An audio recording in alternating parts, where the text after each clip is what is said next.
আসসালামু আলাইকুম। এই রমজানে এই গরমের মধ্যে যদি আপনারা এই শরবতটা খান তাহলে কলিজা একদমই ঠান্ডা হয়ে যাবে। মানে এটা এতটা ভালো একটি শরবত, আর এটা হলো খুবই উপকারী এবং শরীরের পক্ষেও মানে খুবই হেলদি এটা খাওয়া।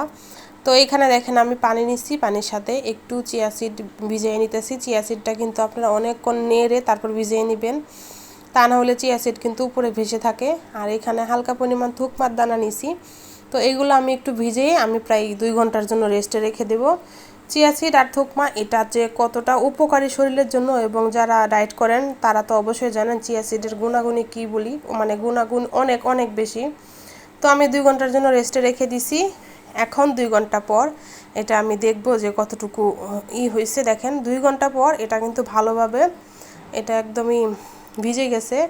তো এর মধ্যে আমি একটু ভালো করে মিক্স করে নিয়ে পরিমাণ মতো মধু দিয়ে দিব, তারপর দিয়ে দিব পরিমাণ মতো লেবুর রস।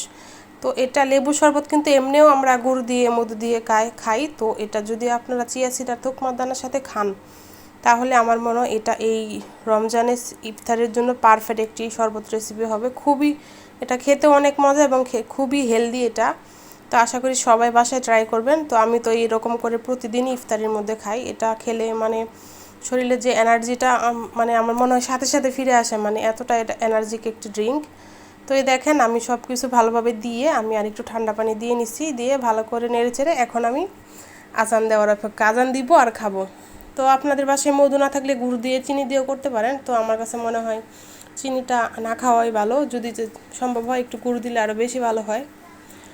তো এই যে তৈরি হয়ে গেল আমার রমাদান স্পেশাল ড্রিঙ্ক, চিয়া সিড লেবু শরবত। যেটাই বলেন চিয়া সিড খুবই খুবই উপকারী। আমি আবারও বলছি এটা খুবই উপকারী এবং খুবই হেলদি একটি খাবার।